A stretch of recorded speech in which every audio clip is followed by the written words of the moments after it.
the fact that I approach my work as a systems thinker. I talked about that in the interview process, and I think as I joined the system, I think part of what made me the candidate that rose to the top was this idea of creating a system that is integrated, that works interdependently, and where people feel that deep connection to the system. And so as we started working together, one of the things that was most important to me was to really develop a deep understanding and a shared understanding of what a system is. And as I think about systems thinking, and as I think about what a system is, I really am drawn to this definition from a gentleman named Russell Ackoff, who was a professor at MIT. He passed away in the early 2000s. But just this idea of that a system is really a whole, and it's defined by its function. And when you start to break that system apart, when you break the whole apart, none of the parts can accomplish the function of the whole. And so we really have to think about what is our essential purpose and what is our essential function. And in our system as a school, our essential function, I believe, is to produce graduates who are going to go out and make the world a better place. And so, you know, while we have isolated buildings and while we have isolated classrooms and we work very frequently in a silo as a teacher or a principal or any employee in a school district, we work in our unique function in that system. We can't lose sight that no one of us and no part of the system can produce graduates who go out and make the world a better place independent of the rest of the system. And as we think about our work, ultimately we have to think about what's our role in creating that overall outcome of our system. And so we've done a great deal of work this year to really build that shared understanding of what a system is. And our work has been really pointed towards our shared responsibility to our community, our shared responsibility to our students, to live and meet our mission and our vision and our values. And so I think it's important to set that foundation of who we are and what we believe about a system, to really be able then to go into what we want to think about tonight. Well, you know, then what is systemic? What is institutional racism?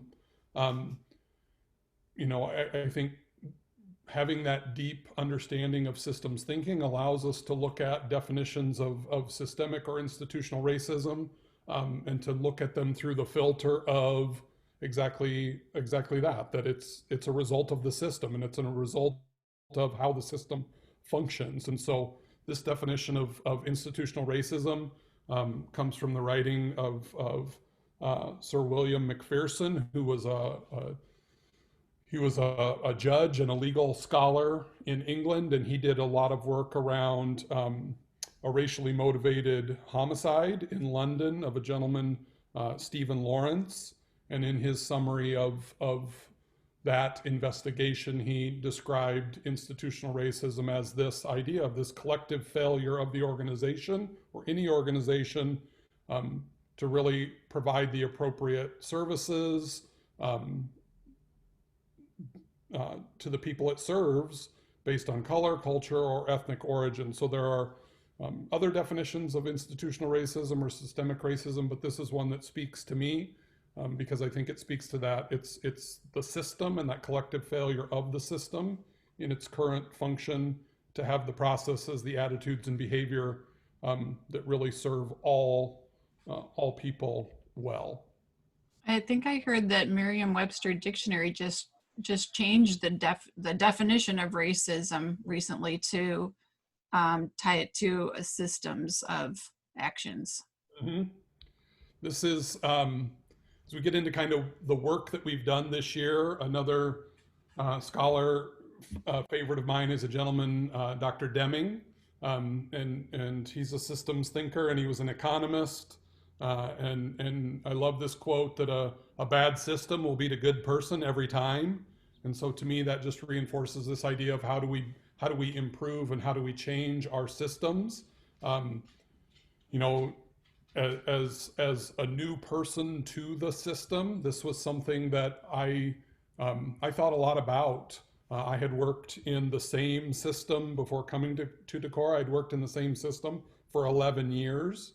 Urbandale Community School District. I had started in Urbandale as an elementary principal, and then I moved to central office as associate superintendent.